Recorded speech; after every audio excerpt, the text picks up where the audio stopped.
सबसे पहला पॉइंट, यहाँ पर आपको सीड्स कौन से सेलेक्ट करने हैं। अब यहाँ पर दोस्तों दो तरह के सीड्स होते हैं जो हमें किचन से मिल जाते हैं और दूसरे होते हैं जो हम परचेस करके लाते हैं। परचेस करे हुए सीड्स थोड़े से केमिकली ट्रीटेड होते हैं, उनके अंदर फंगस अटैक बहुत स्लो होता है। यहाँ पर आप देख रहे हैं ना, इनके ऊपर रेड कलर की एक कोटिंग है, तो हमारे इन कोरिएंडर के ऊपर थोड़ा सा अटैक स्लो होगा या फिर होगा ही नहीं, क्योंकि ये सीड्स काफ़ी ज़्यादा ट्रीटेड और अच्छी क्वालिटी के हैं। अब यहाँ पर दोस्तों आप दो मेथड यूज़ कर सकते हैं इनको ग्रो करने के लिए। एक तो इनको डायरेक्टली ग्रो कर दें और एक होता है इनको वाटर में 24 घंटे के लिए डिज़ोल्व करके रखें और फिर इनको ग्रो करें। इसमें दोस्तों थोड़ा सा प्रोसेस फास्ट हो जाता है। कोरिएंडर को दोस्तों दो तरीके से ग्रो किया जा सकता है। एक तो इसकी सीड्स में डबल सीड्स होते हैं, मतलब आप अगर स्प्लिट करके ग्रो करेंगे कोरिएंडर को, धनिए को, तो वो बहुत जल्दी ग्रो होगा। और अगर आप ऐसे ही ग्रो कर देंगे तो 1-2 दिन का टाइम एक्स्ट्रा लग जाएगा, बट वो ग्रो हो जाएंगे। तो आप चाहें तो इनको स्प्लिट करें, आप चाहें तो इनको स्प्लिट ना करें। अब दोस्तों आपको सक्सेसफुल धनिया ग्रो करना है तो यहाँ से आपको वीडियो बहुत ध्यान से सुनना होगा। अब आपको ऐसी जालीदार छन्नी लेनी है जिसमें आपके कोरिएंडर के सीड नीचे नहीं गिरना चाहिए, और अगर आप कोकोपीट वगैरह कुछ भी ऐड कर रहे हैं तो वो भी इस जाली से नीचे नहीं जाना चाहिए। सेकेंडली आपको ऐसा पॉट लेना है जिसमें आपकी जाली कम से कम 2 इंच अंदर की तरफ जाए। अब यहाँ पर आप देख रहे हैं ना, हमारी जाली पॉट से 2 इंच अंदर की तरफ गई है। फाइनली हमें एक ग्रोइंग मीडिया यूज़ करना होगा जिससे हमारे कोरिएंडर या फिर धनिए के बीज एक जगह स्टेबल रहे। उसके लिए हम कोकोपीट यूज़ कर रहे हैं और यहाँ पर हमने बिना छना हुआ कोकोपीट यूज़ करा है। इसमें फाइबर होता है तो ये स्टेबल रहता है। 1/2 इंच की लेयर लगाने के बाद हम कोकोपीट के ऊपर वाटर स्प्रिंकल करेंगे जिससे वो काफ़ी ज़्यादा स्टेबल हो जाएगा। और उसके बाद बस हमें अपने कोरिएंडर के सीड्स, धनिया के सीड्स स्प्रिंकल करने हैं इसके ऊपर, और फिर उसके बाद रियल टेक्निक स्टार्ट होती है।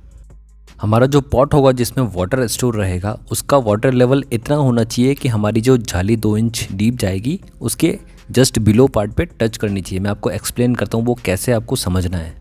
बहुत सिंपल है दोस्तों, आप अपने पॉट को भर लीजिए और उसके ऊपर जाली रख दीजिए। अगर वाटर नहीं हिल रहा है इसका मतलब हमें और वाटर ऐड करने की ज़रूरत है, और हम थोड़ा सा वाटर ऐड करेंगे और उसके बाद फिर से जाली रख के देखेंगे। और जाली जैसे ही हम उठाते हैं तो पानी के टिपके गिरने चाहिए। इसका मतलब ये है कि हमारी जाली वाटर के टच में है, मतलब कांटेक्ट में है, और वो धीरे धीरे वाटर एब्जॉर्ब करेगी और कोरिएंडर को भी पानी मिलता रहेगा और वो ग्रो हो जाएंगे।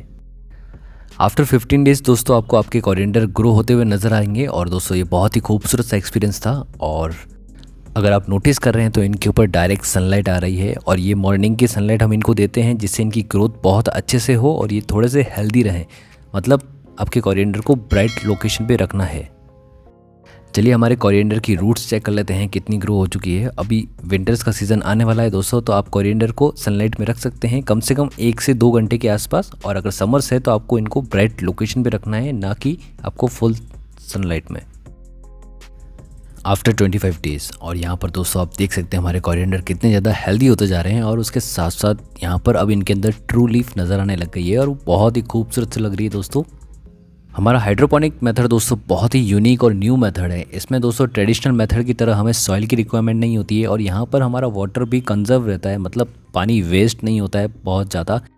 हमारी यहाँ पर लेबर भी बहुत कम हो जाती है, हमारे प्लांट्स को ज़्यादा केयर की ज़रूरत नहीं होती है। और यहाँ पर चलिए देखते हैं अब हमारे प्लांट की रूट्स को हम कैसे केयर करेंगे, कैसे इसको फर्टिलाइज़र देंगे। हाइड्रोपोनिक मेथड में दोस्तों यहाँ पर रूट काफ़ी ज़्यादा एक्सपोज रहती है, तो आपको एक कंटेनर ऐसा लेना है जिसमें लाइट नहीं एंटर हो सके। और यहाँ पर रूट्स बहुत डेलिकेट होती है तो आपको बहुत संभल के इनको टैकल करना होगा। चलिए अब यहाँ पर देख लेते हैं किस मेथड से हम इनको फर्टिलाइज़र दे सकते हैं। फर्टिलाइज़र देने से पहले आपको ये ध्यान रखना है कि आपको एवरी 7 डेज़ में वाटर चेंज करना है, जिससे प्लांट की हेल्थ मेंटेन रहेगी। और अगर एक्स्ट्रा फंगस कहीं ग्रो हो रही है तो वो उस वाटर को चेंज करने से वो भी हट जाए। आपको कोरिएंडर की जाली को ज़मीन पे नहीं रखना है, इससे रूट्स डैमेज हो सकती है। तो आपको कोई भी एक अलग सा पॉट या फिर बकेट लेना है और उसके अंदर रखना है ताकि आपकी रूट्स बिल्कुल भी डैमेज ना हो। अब अपना फ्रेश वाटर भर दीजिए और बस उसके बाद अपने प्लांट को उसमें रख दीजिए। फर्टिलाइज़र दोस्तों बहुत इंपॉर्टेंट होता है किसी भी प्लांट की ग्रोथ के लिए। माइक्रो न्यूट्रिएंट्स की बहुत अच्छे से रिक्वायरमेंट होती है प्लांट के ओवरऑल डेवलपमेंट के लिए। बट यहाँ पर हम ऑर्गेनिक फर्टिलाइज़र दे रहे हैं, वो है वर्मी कंपोस्ट। यहाँ पर वाटर सोल्यूबल बहुत सारे फर्टिलाइज़र आते हैं, बट यहाँ पर हमने प्रेफर करा है वर्मी कंपोस्ट, और इसका रिजल्ट भी मुझे काफ़ी ज़्यादा अच्छा मिला है। हाइड्रोपोनिक मेथड से ग्रो करे हुए कोरिएंडर रेडी टू हार्वेस्ट है। अब यहाँ पर दोस्तों आप देखें कितने खूबसूरत लग रहे हैं ना, और अब यहाँ पर आप इनको ईजिली हार्वेस्ट कर सकते हैं क्योंकि इनकी ग्रोथ नियरली 3 to 4 इंचेस हो चुकी है। और हाँ, ट्रेडिशनल मेथड मतलब कि सॉइल के अंदर अगर ग्रो करते हैं तो यहाँ पर इनकी ग्रोथ थोड़ी सी और 1 से 2 इंच और ज़्यादा होती है। चलिए रूट्स चेक करते हैं और एक क्लोजअप लुक भी देख लेते हैं हमारे कोरिएंडर अंदर की तरफ से कैसे नज़र आ रहे हैं। अगर दोस्तों आप सेम हमने जैसे बताया है वैसे ही ग्रो करेंगे तो डेफिनेटली आपके हाइड्रोपोनिक मेथड से कोरिएंडर इजीली ग्रो हो जाएंगे। अब यहाँ पर दोस्तों हमारे कोरिएंडर को हार्वेस्ट करने का समय आ गया है, तो चलिए फटाफट से हार्वेस्ट कर लेते हैं। नियरली आप 2 इंचेस के आसपास कोरिएंडर की लीफ को हार्वेस्ट कर सकते हैं और उसके बाद आप एक बार और इस पूरे प्लांट को या पूरे सेगमेंट को ईजिली आप हार्वेस्ट कर पाएंगे। और तीसरा बैच आप हार्वेस्ट मत करना क्योंकि उसमें इतने ज़्यादा न्यूट्रिएंट्स नहीं होंगे।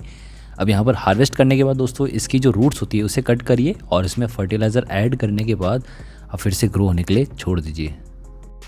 हमारे चैनल को लाइक, शेयर एंड सब्सक्राइब जरूर करना और वीडियो देखने के लिए थैंक यू।